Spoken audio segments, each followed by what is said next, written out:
بسم اللہ الرحمن الرحیم۔ جو بوڑھے حج پر نہیں جا سکے گھر بیٹھ کر یہ سورت 7 بار پڑھ لیا کریں۔ حضرت محمد صلی اللہ علیہ وسلم نے فرمایا 7 بار حج کرنے سے زیادہ ثواب ملے گا اور زندگی بھر کے تمام گناہ مٹ جائیں گے۔ محترم ناظرین، جو بوڑھے حج پر نہیں جا سکے تو گھر بیٹھ کر اس سورت کی آیت 7 مرتبہ پڑھ لیا کریں۔ نبی کریم صلی اللہ علیہ وسلم نے فرمایا بار بار حج کرنے سے زیادہ ثواب ملے گا اور زندگی بھر کے تمام گناہ معاف ہو جائیں گے۔ جس شخص نے بڑھاپے میں یہ سورت کی آیت 7 مرتبہ پڑھ لی تو اللہ تبارک و تعالیٰ اس کے سارے گناہ معاف کر دیتا ہے اور جنت بھی اس شخص کا انتظار کرتی ہے۔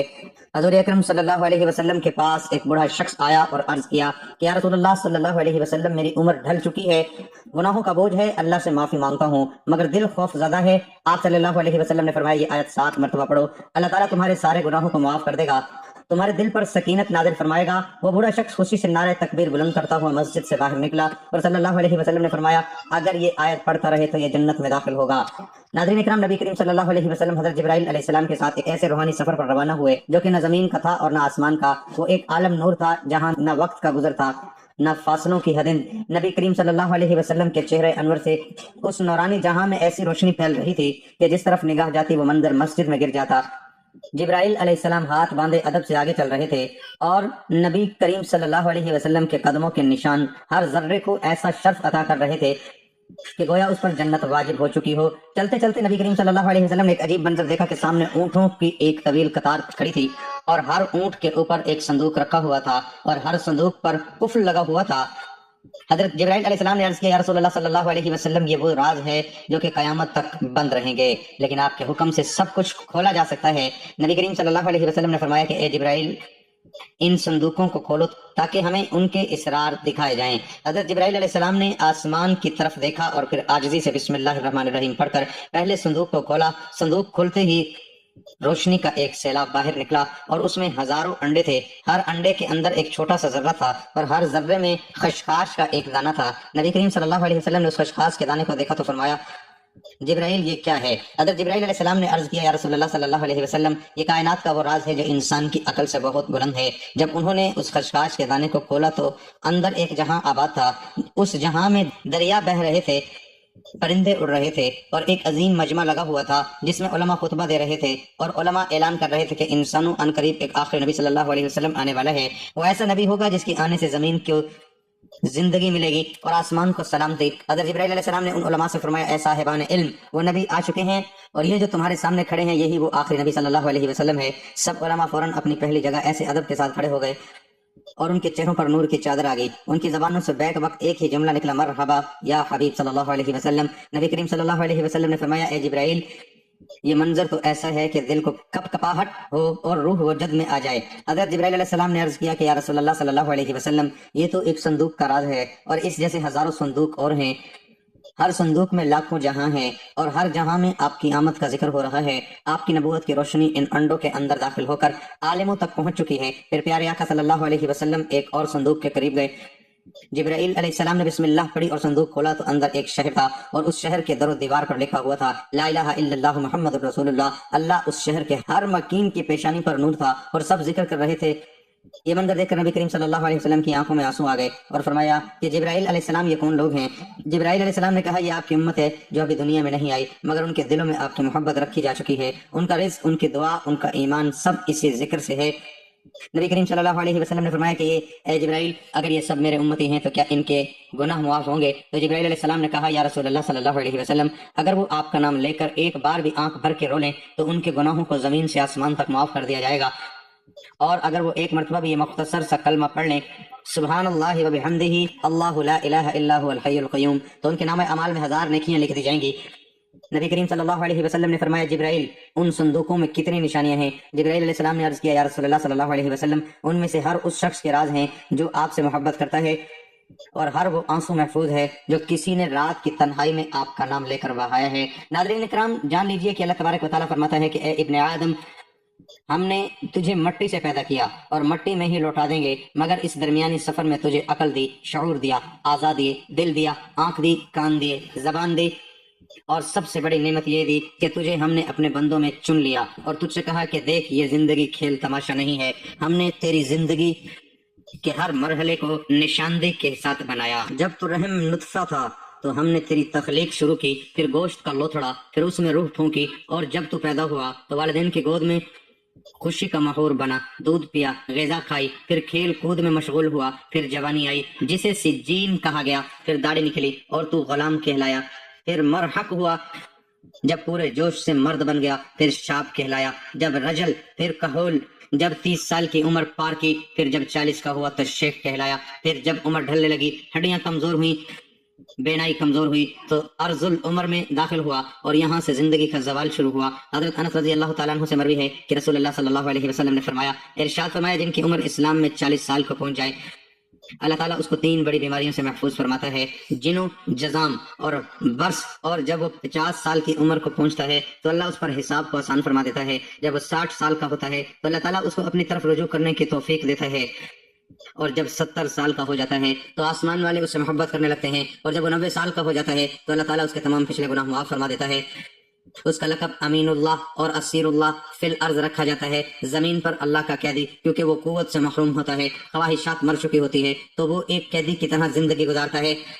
حضرت ابوبکر صدیق رضی اللہ تعالیٰ عنہ سے روایت ہے، آپ رضی اللہ تعالیٰ عنہ نے فرمایا کہ نبی کریم صلی اللہ علیہ وسلم کے پاس ایک شخص حاضر ہوا اور پوچھا کہ یا رسول اللہ صلی اللہ علیہ وسلم، سب سے بہترین شخص کون ہے؟ آپ صلی اللہ علیہ وسلم نے فرمایا، جو شخص بڑھاپے کو پہنچے اور اس کی نیکیاں بہت زیادہ ہوں، اور سب سے برا وہ ہے کہ جو بڑھاپے کو پہنچے اس کے گناہ زیادہ ہوں۔ ناظرین اکرام، جان لیجئے کہ حضرت ابن مسعود رضی اللہ تعالیٰ عنہ بیان کرتے ہیں کہ رسول اکرم صلی اللہ علیہ وسلم نے فرمایا، قیامت کے دن ابن آدم سے 5 سوال ہوں گے، جن میں سے ایک یہ ہوگا کہ اپنی جوانی کہاں خرچ کی، اپنی عمر کس چیز میں ضائع کی، اپنے علم پر کتنا عمل کیا۔ حضرت علی رضی اللہ تعالیٰ عنہ کے پاس ایک شخص آیا اور کہنے لگا، میرے بال سفید ہوتے جا رہے ہیں، یہ کس چیز کی علامت ہے؟ فرمایا، یہ یاد دہانی ہے کہ تو اس دنیا میں نہیں رہے گا اور ان قریب اس دار فانی سے رخصت ہونے والا ہے۔ ناظرین اکرام، حضرت سعد رضی اللہ تعالیٰ عنہ سے روایت ہے کہ نبی کریم صلی اللہ علیہ وسلم نے فرمایا کہ نمازوں کے بعد یہ دعا کرو، اے اللہ میں بزدلی سے تیری پناہ مانگتا ہوں، اور ذوالعمر طرف لوٹائے جانے سے تیری پناہ میں آتا ہوں، اور قبر کے عذاب سے تیری پناہ مانگتا ہوں۔ جان لیجئے کہ ارض العمر سے مراد وہ عمر ہے کہ جب انسان بچپن کی حالت کی طرح واپس لوٹ جاتا ہے، نہ وہ خود کی صفائی رکھ سکتا ہے، نہ ہی سونگنے، دیکھنے اور سننے کی طاقت رہتی ہے، اور گھر والوں کے لیے بوجھ بن جاتا ہے، عقل کمزور ہو جاتی ہے اور لوگ موت کی تمنا کرنے لگتے ہیں۔ علامہ عینی رحمۃ اللہ علیہ فرماتے ہیں کہ ارض العمر وہ عمر ہے جس میں انسان اپنی عقل کھو دیتا ہے، سمجھنے کی طاقت نہیں رہتی، یادداشت ختم ہو جاتی ہے، ایسی شخص کی حالت معذور بچے جیسی ہو جاتی ہے، وہ عبادت نہیں کر سکتا، حتیٰ کہ وہ کسی انسان کو نہیں پہچان پاتا۔ جان لیجئے کہ حضرت عطا نے حضرت ابن عباس رضی اللہ تعالیٰ عنہ سے روایت کی ہے کہ جو شخص قرآن کی تلاوت کرتا رہتا ہے اللہ تعالیٰ اسے ارض العمر کی طرف نہیں لوٹاتا۔ اکرمہ نے فرمایا کہ جو علم القرآن سے جڑا رہے وہ کبھی بھی ذلت والی عمر کو نہیں پہنچتا، بلکہ جتنی عمر بڑھتی ہے اتنی ہی عزت بڑھتی ہے۔ جان لیجئے کہ اللہ تبارک و تعالیٰ ارشاد فرماتا ہے کہ ہم نے انسان کو مٹی سے پیدا کیا اور پھر ہم ہی انسان کو وفات دیتے ہیں اور بعض کو ناکارہ عمر کی طرف لوٹا دیتے ہیں تاکہ وہ جاننے کے بعد بھی کچھ نہ جان سکے۔ لہذا اے بندہ مومن، اگر اللہ نے تجھے جوانی دی، صحت دی، طاقت دی تو اس کا شکر ادا کر اور نیک اعمال کر تاکہ بڑھاپے میں تیرے لیے آسانیاں ہوں۔ جان لیجئے کہ نبی کریم صلی اللہ علیہ وسلم نے فرمایا، جو شخص 7 مرتبہ یہ آیت پڑھ لے تو اللہ تعالیٰ اس کے تمام گناہ معاف فرما دیتا ہے، اور 7 بار حج کرنے سے زیادہ ثواب ملے گا اور زندگی بھر کے تمام گناہ مٹ جائیں گے۔ محترم ناظرین، بوڑھے لوگوں کی عبادت کا ذکر قرآن و حدیث میں خاص اہمیت کے ساتھ آیا ہے۔ بڑھاپے میں عبادت کرنا نہ صرف اجر عظیم کا باعث ہے بلکہ یہ آخرت کی کامیابی کا ذریعہ بھی ہے۔ قرآن پاک میں اللہ تعالیٰ فرماتے ہیں، اور جو کوئی نیک عمل کرے گا، خواہ مرد ہو یا عورت، بشرط یہ وہ مومن ہو، تو یہی لوگ جنت میں داخل ہوں گے اور ان کے ساتھ ذرا برابر بھی نا انصافی نہیں کی جائے گی۔ بوڑھے افراد اگر عمر کے آخری حصے میں بھی نیک اعمال کرتے رہیں تو ان کے لیے یہ آخرت میں نجات کا سبب بن سکتا ہے۔ بڑھاپا توبہ اور رجوع الی اللہ کا بہترین وقت ہے۔ نبی کریم صلی اللہ علیہ وسلم نے فرمایا، اللہ تعالیٰ بندے کی توبہ قبول کرتا ہے جب تک کہ اس کی روح حلقوم تک نہ پہنچ جائے۔ بوڑھے لوگوں کو چاہیے کہ وہ اپنی زندگی کے آخری لمحات میں کثرت سے استغفار کریں اور اللہ سے معافی مانگیں۔ بڑھاپے میں طاقت کم ہو جاتی ہے لیکن ذکر و تسبیح ہر وقت کی جا سکتی ہے۔ نبی صلی اللہ علیہ وسلم نے فرمایا، تمہارے بوڑھے لوگ تمہارے سب سے بہترین ہیں۔ بوڑھے افراد اگر قرآن پاک کی تلاوت، تسبیحات، سبحان اللہ، الحمدللہ، اللہ اکبر اور درود شریف پڑھتے رہیں تو یہ ان کے لیے نور قبر اور آخرت میں نجات کا ذریعہ بنے گا۔ بڑھاپے میں جسمانی کمزوریاں اور بیماریاں عام ہو جاتی ہیں لیکن صبر کرنا، اللہ کا شکر ادا کرنا بھی عبادت ہے۔ اللہ تبارک تعالیٰ فرماتے ہیں، اور اگر تم صبر کرو اور پرہیزگاری اختیار کرو تو یہ صبر کرنا ہمت کے کاموں میں سے ہے۔ بوڑھے لوگوں کی دعائیں خاص طور پر قبول ہوتی ہیں کیونکہ وہ خلوص کے ساتھ اللہ سے مانگتے ہیں۔ نبی صلی اللہ علیہ وسلم نے فرمایا، 3 لوگوں کی دعا رد نہیں ہوتی، مظلوم کی دعا، مسافر کی دعا اور باپ کی دعا، اپنے بیٹے کے۔ بوڑھے لوگوں کو چاہیے کہ وہ اپنی باقی ماند زندگی اللہ کی عبادت، توبہ، ذکر اور دعا میں گزار دیں۔ یہ نہ صرف ان کے گناہوں کا کفارہ بنے گا بلکہ انہیں آخرت میں بلند درجات عطا کرے گا۔ اللہ تعالیٰ ہم سب کو عمر عزیز کے آخری حصے کو نیکی میں گزارنے کی توفیق عطا فرمائے، آمین۔ حضور صلی اللہ علیہ وسلم کے پاس ایک بوڑھا شخص آیا اور عرض کرنے لگا، یا رسول اللہ صلی اللہ علیہ وسلم، میری عمر ڈھل چکی ہے، گناہوں کا بوجھ ہے، اللہ سے معافی مانگتا ہوں مگر دل خوف زدہ ہے۔ آپ صلی اللہ علیہ وسلم نے فرمایا، یہ آیت 7 مرتبہ پڑھ لو، اللہ تعالیٰ تمہارے سارے گناہوں کو بخش دے گا اور تمہارے دل پر سکینت نازل فرمائے گا اور 7 بار حج کرنے سے زیادہ ثواب ملے گا اور زندگی بھر کے گناہ مٹ جائیں گے۔ قرآن مجید میں ایک ایسی آیت ہے جس کے بارے میں بعض احادیث میں ذکر کیا گیا ہے، اسے پڑھنے سے حج جتنا ثواب ملتا ہے۔ یہ آیت سورۃ آل عمران کی آیت نمبر 97 ہے۔ فیہ آیات بینات مقام ابراہیم ومن دخلہ کان آمنا وَلِلَّهِ عَلَى النَّاسِ حِجُّ الْبَيْتِ مَنِ اسْتَطَاعَ إِلَيْهِ سَبِيلًا وَمَنْ كَفَرَ فَإِنَّ اللَّهَ غَنِيٌّ عَنِ الْعَالَمِينَ۔ ترجمہ، اس کعبہ میں کھلی نشانیاں ہیں، مقام ابراہیم ہے، اور جو اس میں داخل ہوا وہ امن پا گیا۔ اللہ کے لیے لوگوں پر اس گھر کا حج کرنا ہے جو اس تک پہنچنے کی استطاعت رکھتا ہو، اور جو کوئی انکار کرے تو بے شک اللہ سارے جہان سے بے نیاز ہے۔ حدیث میں آیا ہے کہ جو شخص یہ آیت پڑھے اسے ایک حج کا ثواب ملتا ہے۔ ایک روایت کے مطابق نبی کریم صلی اللہ علیہ وسلم نے فرمایا، جو شخص سورۃ آل عمران کی آیت وَلِلَّهِ عَلَى النَّاسِ حِجُّ الْبَيْتِ پڑھے اس کے لیے ایک حج کا ثواب لکھا جاتا ہے۔ یہ فضیلت ثواب کے اعتبار سے ہے، یعنی یہ آیت پڑھنے سے حج کے برابر ثواب ملتا ہے، لیکن یہ حج کے فرض ہونے کی جگہ نہیں لے سکتی۔ جو شخص استطاعت رکھتا ہو اس پر حج کرنا فرض رہے گا۔ اس آیت کو روزانہ پڑھنا ایک بہترین عمل ہے، خاص طور پر ان لوگوں کے لیے جو حج کی سعادت حاصل نہیں کر پاتے۔ اللہ تعالیٰ ہمیں اس کے فضائل سے نوازے۔ وہ بوڑھا شخص خوشی سے نعرہ تکبیر بلند کرتا ہوا مسجد سے باہر نکلا اور آپ صلی اللہ علیہ وسلم نے فرمایا کہ اگر یہ آیت پڑھتا رہے تو جنت میں داخل ضرور ہوگا، کیونکہ یہ آیت تمام گناہوں کو ایسے گرا دیتی ہے کہ جیسے درخت سے پتے گرتے ہیں۔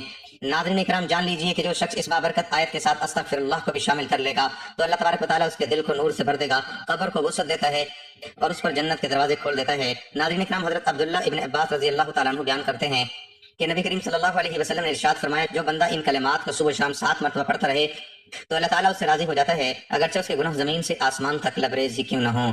ایک اور مقام پر نبی کریم صلی اللہ علیہ وسلم نے فرمایا کہ جو شخص ہر روز رات کو بستر پر لیٹ کر یہ آیت 7 بار پڑھ لے گا تو اس کے سابقہ تمام گناہوں کو مٹا دیا جائے گا اور 7 بار حج کرنے سے زیادہ ثواب ملے گا۔ ناظرین اکرام، حدیث میں ہے کہ رسول اللہ صلی اللہ علیہ وسلم نے ایک دن صحابہ کرام رضوان اللہ علیہم اجمعین سے فرمایا، کہو وَلِلَّهِ عَلَى النَّاسِ حِجُّ الْبَيْتِ 7 مرتبہ پڑھو، جس نے 1 مرتبہ پڑھا اس کے لیے 10 نیکیاں لکھی جائیں گی، اور جس نے اسے 10 مرتبہ پڑھا اس کے لیے 100 نیکیاں لکھی جائیں گی، اور جس نے اسے 100 مرتبہ پڑھا اس کے لیے 1000 نیکیاں لکھی جائیں گی، اور جو زیادہ پڑھے تو اللہ رب العزت بھی اس سے زیادہ عطا کریں گے، اور جو اللہ رب العزت سے بخشش طلب کرے گا تو اللہ رب العزت اسے بخش دیں گے۔ ماشاءاللہ، سبحان اللہ، الحمدللہ۔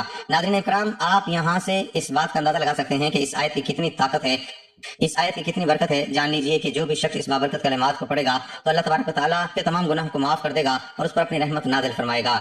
اس لیے ہمیں چاہیے کہ روزانہ زیادہ سے زیادہ ان کلمات کو پڑھا کریں تاکہ اللہ تبارک و تعالیٰ ہمارے پچھلے تمام گناہوں کو معاف کر دے اور ہمارے رزق میں برکت اور رحمت عطا فرمائے۔ اللہ تبارک و تعالیٰ سے دعا ہے کہ نیکی کی بات کو سننے، سمجھنے اور اس پر عمل کرنے کی طاقت، توفیق، مرحمت فرمائے۔ میرا سنانا اور آپ کا سننا قبول و منظور فرمائے، آمین یا رب العالمین۔ ناظرین اکرام، آخر میں آپ سے درخواست ہے کہ میری آج کی اس معلوماتی ویڈیو کو لائک اور شیئر ضرور کر دیجیے گا، ہمارے چینل کو سبسکرائب کر لیجیے گا۔ جزاک اللہ خیر کثیرا، اللہ ہم سب کا حامی و ناصر ہو۔